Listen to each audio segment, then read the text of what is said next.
Give this man your finest trouser arouser. Hello, welcome to Trouser Rouser, a series I do where I sort of give you a rundown on a movie, a game, a series, or whatever the hell, and you decide if you want to spend your hard-earned pesos on it. Today we'll be looking at Soul, a movie coming out during one of the worst years in recent history. I'm sure you don't need me to tell you that, but just in case this gets seen by somebody else eons from now, I'm setting the stage for you.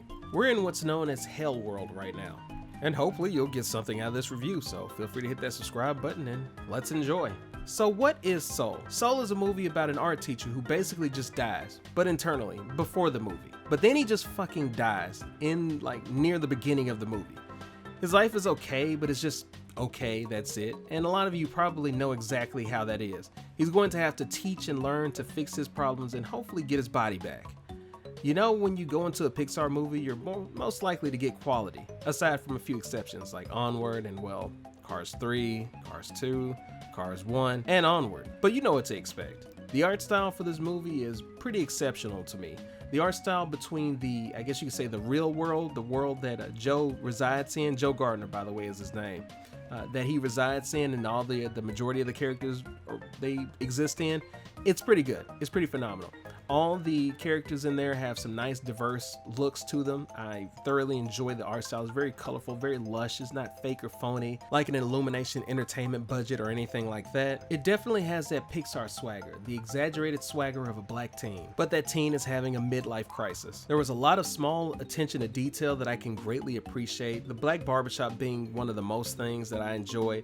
If you listen closely, you can hear Tribe Called Quest playing in the background. The diversity of the characters flowed throughout the art style. The other world that you end up in, and I'm pretty sure it showed it in the trailer, so it shouldn't be much of a spoiler or anything, but that art style, it's very surreal yet very welcoming, I guess you could say, and I thoroughly enjoyed that too. The characters for the Jerrys, or at least the character models for the Jerrys and how those were done, those are some of the most creative art styles I think I've ever seen in an actual movie before, let alone a kid's movie. Another thing I like too during the story is nothing is ever really forced or pushed on you or out of the ordinary or something that's just kind of you can tell when a movie doesn't know how to convey something to you, so it kind of just pushes it on you or it implies it too heavily. In this movie, that's done very subtly. They don't do anything of that. They let you figure out as you observe Joe and the characters in the story as they go about their daily lives. You kind of figure out, okay, well, this bothers this person, this bothers that person, this is on this person's mind, and all that other good stuff, and it's really good. When Joe dies, which isn't really a spoiler, by the way, again, because, you know, it's in the trailer, everything, for the most part, at least from what I've seen, everything just kind of flows. It's natural progression. It's the way that if somebody's comes into whatever situation, they react in a particular way, but it's a very sensible way. It's not like a very forced way or anything. I can't stress that enough. I've seen so many movies where it's just forced and it's fucking annoying. After the slog fest that didn't make me laugh, that was Onward. Aside from D, I love me some D from Onward. Aside from that, the humor in this is actually pretty good. I wasn't expecting much because of Onward, but it's really good. It's back on par with everything else. I wouldn't laugh out loud, of course, but I did find myself smiling from time to time. But actually, you know what? I take that back. You can't crush a soul here. That's what life on Earth is for, is one of the quotes from the show. And that's good shit. It's true. True! Wait a minute, did I write this movie? That's some shit I'd say. Anyways, everyone's named Jerry, or at least the mentors in the ethereal world, whatever you want to call it, the in-between. Not necessarily heaven, not necessarily hell. It's not either one of those. It's that in-between waypoint. They kind of keep it loose and vague. It is a kid's movie after all, even though clearly if you watch the whole movie, you can tell it's aimed at adults as well, which is my kind of thing.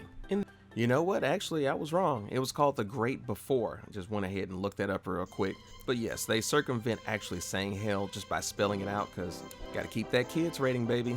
The humor not being forced has some segments reminiscent of Family Guy cutaway gags. It was just enough to where it was funny and cute and not into the realm of new Family Guy cutaway gags, and we know how that is. Newer Family Guys are usually, well, yes, another reference. Thank you very much. Appreciate it. I know what that's from. Haha. I think the Abraham Lincoln cutaway one was probably the funniest to me. That one got a legit, I actually laughed out loud at that one. But speaking of different characters and things like that, yeah, Joe Gardner, as far as all the characters in general, Joe Gardner, the teacher, was beyond good. Jamie Foxx played Joe, and I legit forgot it was even Jamie Foxx over and over again. He speaks to the midlife crisis in all of us, not realizing your dreams and having them deferred and time again. It really sucks ass, but that's how literally millions of people live their lives. Dreams deferred. Even the term dreams deferred is depressing to say, really. But the work done with this character is very, very, very, very, very well done. S tier work. Number 22 was a treat and wasn't annoying at all. You would think so. Tina Fey did a fantastic job with it. I think Tina Fey actually had a lot of fun with the character. They even wrote her as being annoying. You think from the ads that 22 was going to be some dipshit that is annoying and loud to keep the kids and their attention spans of a goldfish interested in the movie. But no, 22 is sensible, a little wacky, but good. And the annoying parts of 22, you find them annoying but understandable at the same time based on the history of 22. It all makes sense. Having a cohesive story just works. Joe's mom, his friends, the people at the barbershop, the jazz group. Angela Bassett, who's always been a treat and a gem to me, who was playing Dorothea Williams, the jazz musician that gives Joe an actual chance to follow his dreams. It's really good. Angela Bassett's always had this massive range and this air of confidence about her. And you can tell, if you actually know who Angela Bassett is, you can tell in the character Dorothy. She's pretty dope. The Jerrys have great personality. They have that just right amount of personality, that little bit of spice in them that keeps them very entertaining. They also remind me of different personalities of John Oliver, an employee John Oliver, a 9-to-5 John Oliver. The kid with the trombone, it's so much shit going on, like damn, it's so good. You could file this movie in the subreddit r oddly satisfying. You think, for example, Terry, the character that's obsessed with getting the count right, would be annoying as well, just that nuisance that continues.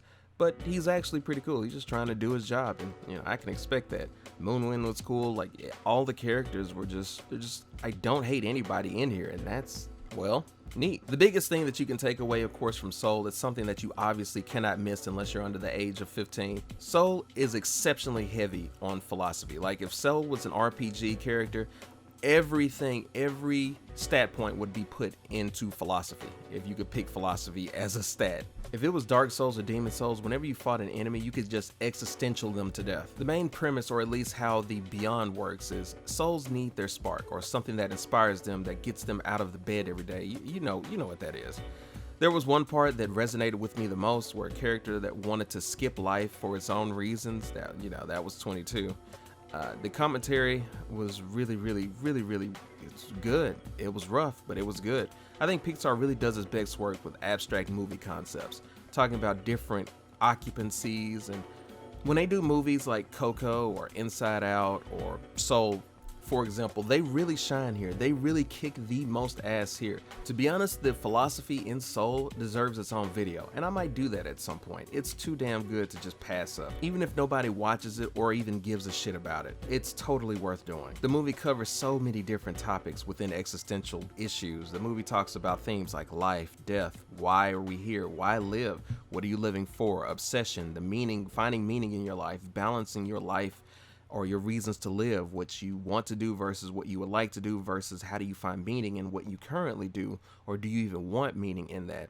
What matters most in life, self-doubt, being selfish, being selfless, the pain of loss. This movie legit is the 5 stages of grief, separating what is your purpose is and what you're doing with your life. There's so many different things that it covers as far as like existential issues for everyone of damn near all ages that can be aware of that kind of thing.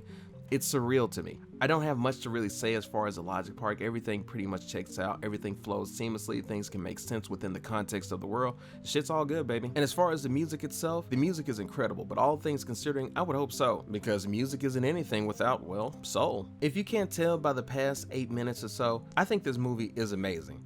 There's so many situational and understandable situations they find themselves in. Everything just feels natural. The progression is just great. I keep saying that over and over, but it is what it is. I cannot stress it enough. It is fire. It doesn't do stupid shit like Illumination and just force jokes and try to make it funny and trendy or some goofball shit like that. On a side note, I saw someone as a background character that was pretty thick. Please call me fictional character. And last but not least, it's beautiful that the movie took on a predominantly black cast, because I grew up getting dick but tokens and trash representation, so that's pretty cool. Seems like a spiritual successor, or I guess sequel, to Inside Out and Coco, which deserves videos on their own for me actually, but maybe in due time. The trailer doesn't do this film justice. Whatever reality is, whatever gets conscious, it's not a kid's movie, that's for damn sure. It's for all ages. Black culture and metaphysical theory, that's really good stuff to me. If you watch this movie, it's great for a rewatch. Go see this movie. From home, away from death, hopefully. I cannot recommend it enough. Fucking see this damn movie. Hey, I hope you enjoyed the review. I had fun making it. I absolutely love the movie. If you like this kind of content, feel free to hit that like button. Dislike if you didn't. Comment down below. Tell me what you think of the movie. Did you go see it? Did you have fun? Did you have a blast? All that other good stuff. Patreon, Threadiverse. Need all the support I can get. I'm pretty sure you guys need all the support you can get. So if you ever need to talk about anything, feel free to leave your comments below as well. I'll be glad to read and respond to those as well. If I can help you guys out, I'm all for it. With that said, hope you guys had a fantastic day. Have a happy new year. Make your resolutions. Protect yourselves, because just because 2020 was a shit show doesn't mean 2021 is going to not be a shit show. Remember that. Peace.